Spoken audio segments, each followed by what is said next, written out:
Olá, graça e paz mais uma vez.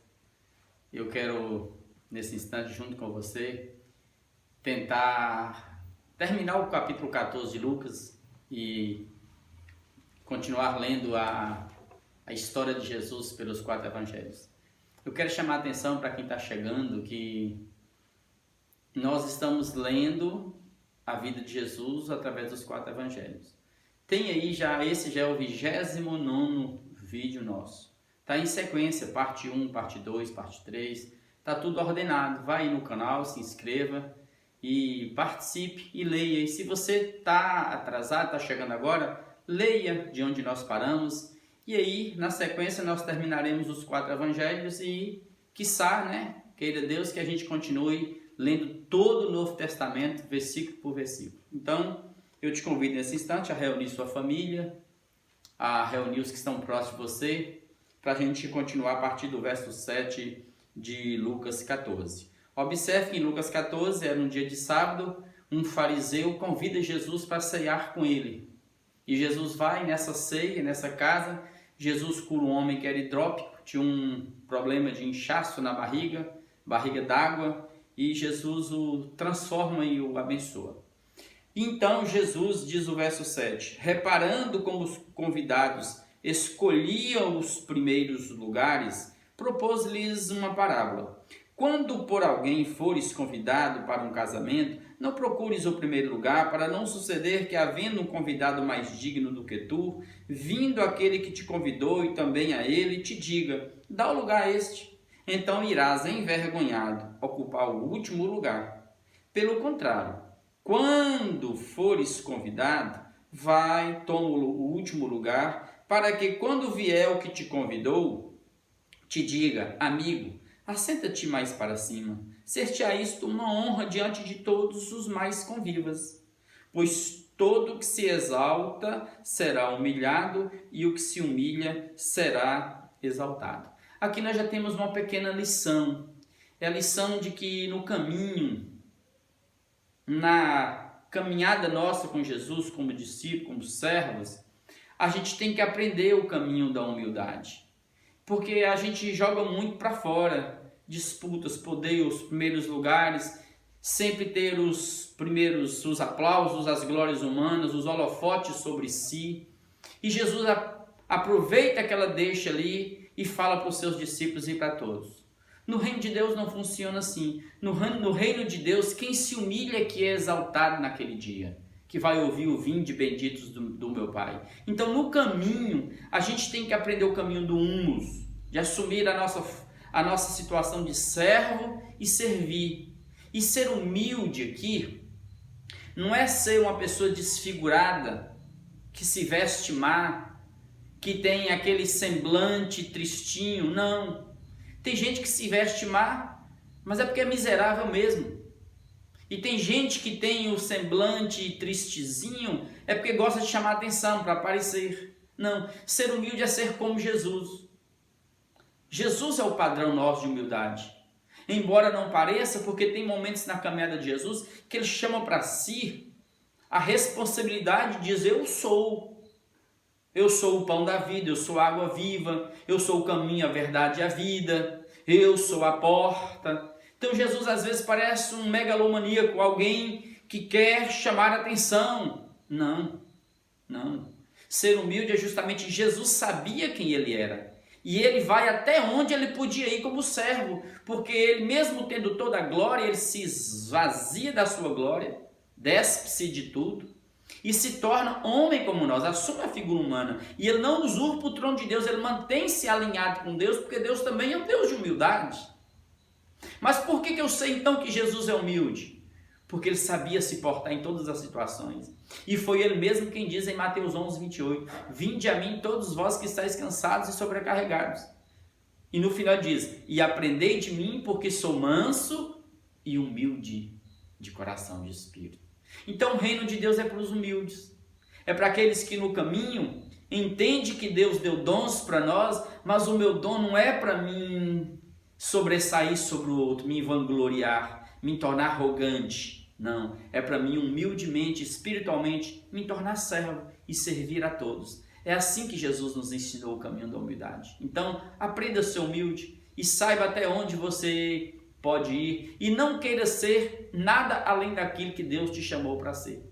Use os dons que Deus te deu para servir o próximo com humildade, porque aquele que se humilha é que será exaltado. Jesus ainda diz assim, no verso 12: disse também ao que o havia convidado, ao fariseu que o convidou para cear: quando deres um jantar ou uma ceia, não convides os teus amigos, nem os teus irmãos, nem teus parentes, nem vizinhos ricos, para não suceder que eles, por sua vez, te convidem e sejas recompensado. Antes, ao dares um banquete, convida os pobres, os aleijados, os coxos e os cegos, e serás bem-aventurado pelo fato de não terem eles como te recompensar. A tua recompensa, porém, tu a receberás na ressurreição dos justos. E mais uma vez Jesus dá uma lição.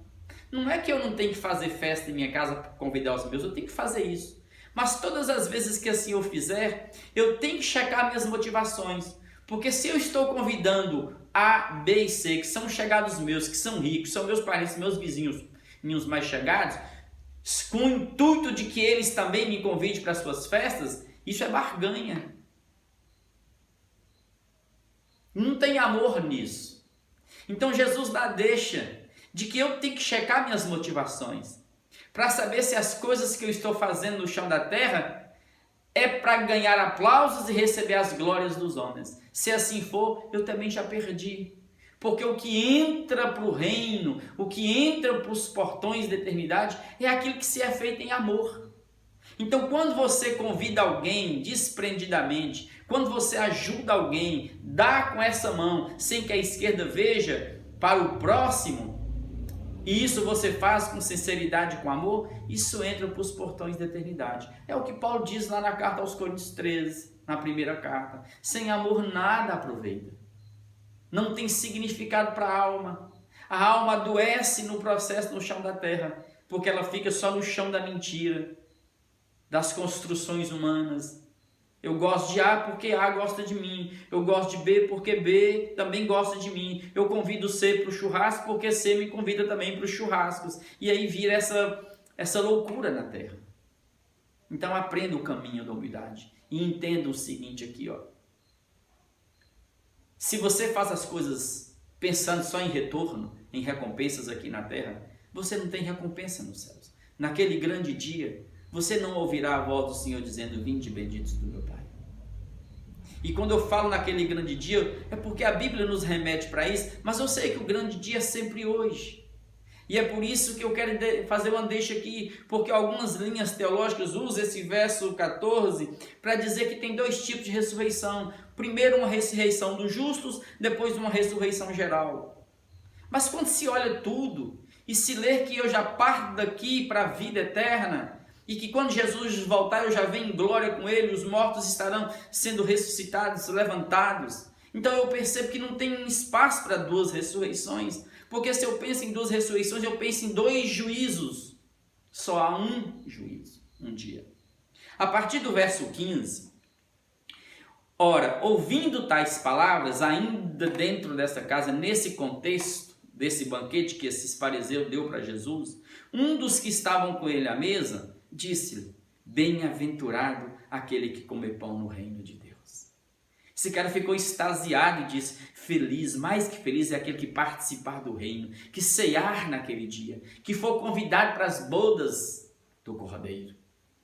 E de antemão eu quero te dizer aqui uma coisa: esse bem-aventurado é aquele que crê no processo, é aquele que ama Jesus, é aquele que imita Jesus, que segue os passos de Jesus, é aquele que não recusa o convite da graça, que entra pela porta, que aproveita a oportunidade.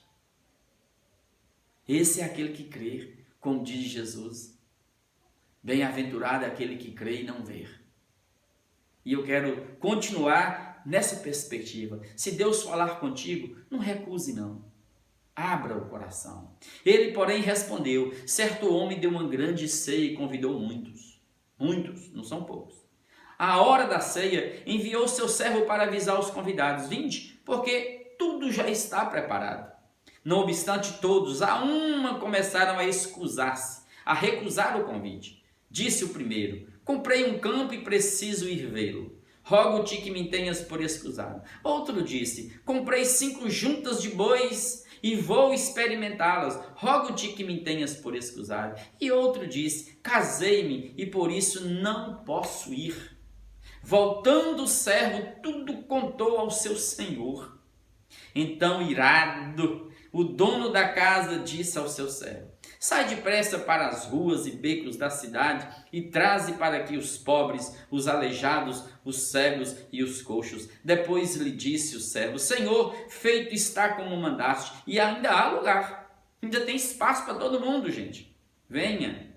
Respondeu-lhe o Senhor: sai pelos caminhos e atalhos e obriga todos a entrar, para que fique cheia a minha casa, porque vos declaro que nenhum daqueles homens que foram convidados provará a minha ceia. Está tudo claro.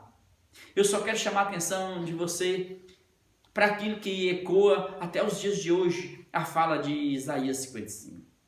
Buscai o Senhor enquanto se pode achar, invocai enquanto está perto. Aqui os convidados, e aqui é uma alusão primeiramente aos judeus de tão perto, os mais próximos, e também a igreja que está aí, ouvindo todos os dias e não está respondendo ao amor de Jesus para com o reino, indo atrás dos perdidos.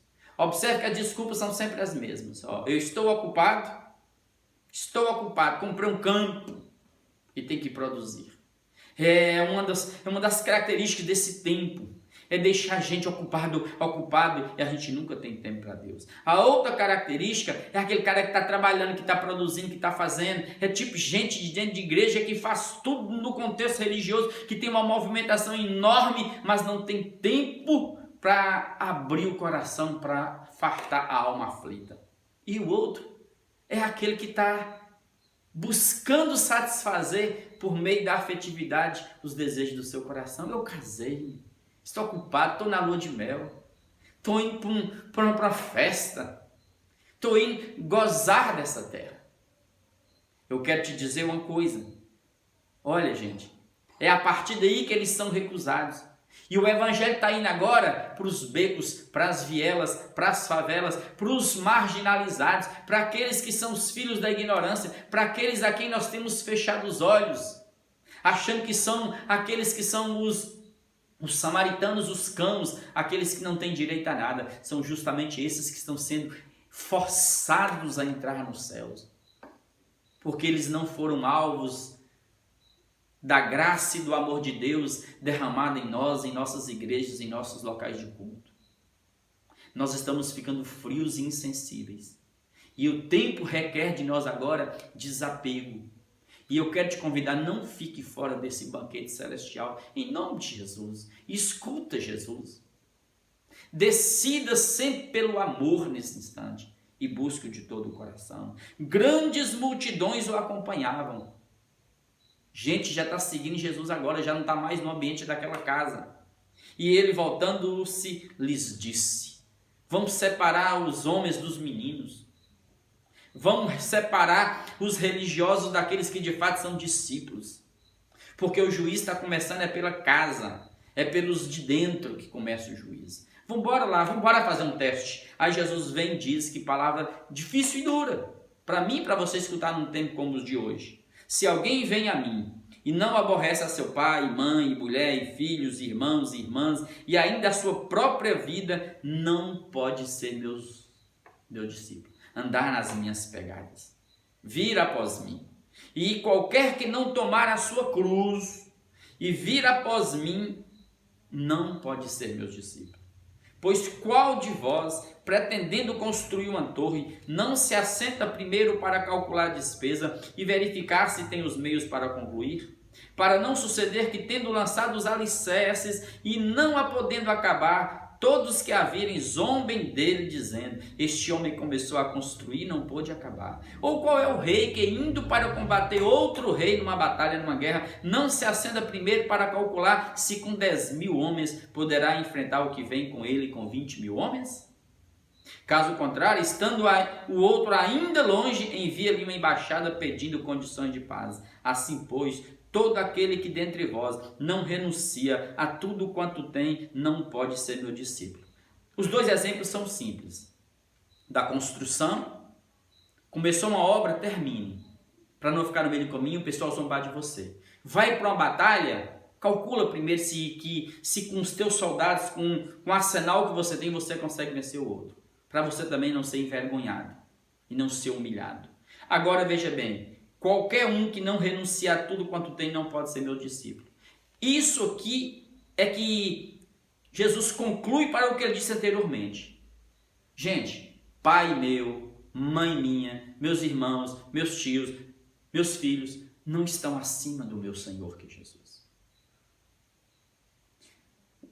O modelo de vida, a lição de vida que eu tenho aprendido dos meus pais, dos meus antepassados, por melhor que seja, se ela fere o evangelho, eu tenho que abandoná-la. Seguir Jesus é mais importante do que tudo. Não tem cultura, não tem nada que pode estar acima do evangelho de Jesus. Nada, nada. Numa relação. Eu não tenho que obedecer esposo e esposa acima do meu Senhor, não. É por isso que Paulo deixa a dica lá mesmo aos Coríntios. Os dois estão casados, um converteu e o outro não quer conviver com ele, dá carta de divórcio. Mas o tempo que Jesus está dizendo é o seguinte: você quer ir após ele? Quer andar nas pegadas? Largue tudo. Aprenda a carregar a sua cruz. Aprenda a matar toda a sua animalidade que destrói o seu eu maior que é um com Deus. É mais ou menos o que Paulo diz. Mas eu, Paulo, esmurro o meu corpo e o reduzo à escravidão. Isso não é masoquismo. É Paulo apenas olhando para si, vendo tudo aquilo que brota dentro dele negativo e ele tem que fazer morrer para que ele mesmo, Paulo, que é um com Deus, seja salvo. Para que ele mesmo não venha a ser desqualificado. Então esse é o momento de desapego. Ou seja, esse processo de isolamento, distanciamento social, quarentena, quem está vivendo, por exemplo, é um tempo de eu sondar-me. É um tempo de desapego. Para mostrar para mim que os dias vão ficar estreitos. Cada dia vai ser mais selvagem do que o outro, como diz Paulo. Tempos difíceis. Então, daqui para frente, o que compra é como se não comprasse. O que usa as coisas do mundo como se não usasse.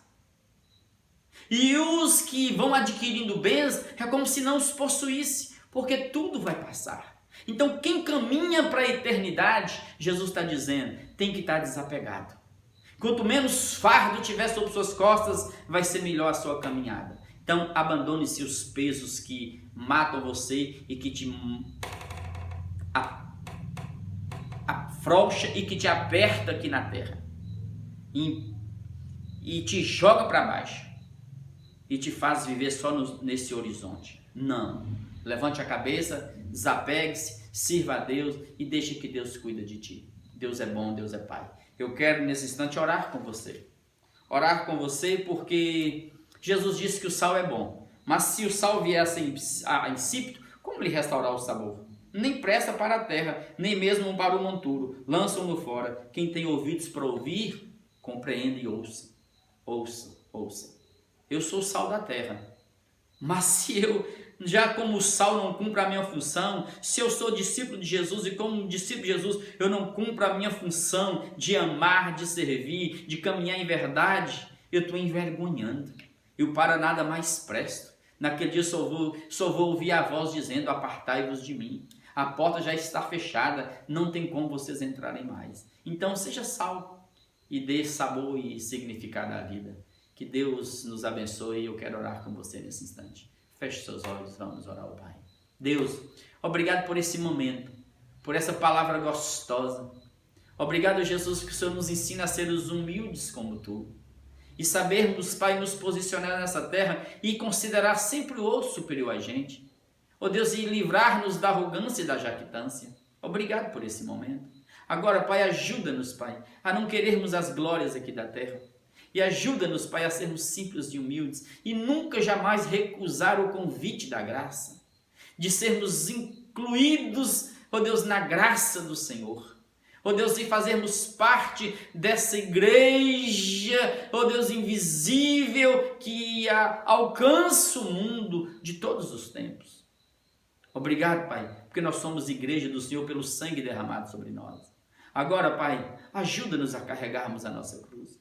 Nós não queremos, Pai, ser, ó Deus, como o Messias, ó Deus, e querer carregar a nossa cruz nos ombros como Cristo fez por nós. Não, Ele já fez isso de uma vez para sempre. O que nós queremos agora, Pai, é abraçar as nossas cruzes e caminhar com ela, descansar no caminho, ó Deus, saber lidar com as dores deste mundo, e mesmo quando nós não entendermos tamanha angústia, tamanha dor, tamanha tribulação, ainda assim nós queremos continuar, Pai, perseverar até o fim, Pai, continuando sendo sal e sendo luz nessa terra. Abençoe-nos, Pai, e não nos deixe desviar do prumo da palavra, daquilo que cura e que sara a alma de um homem.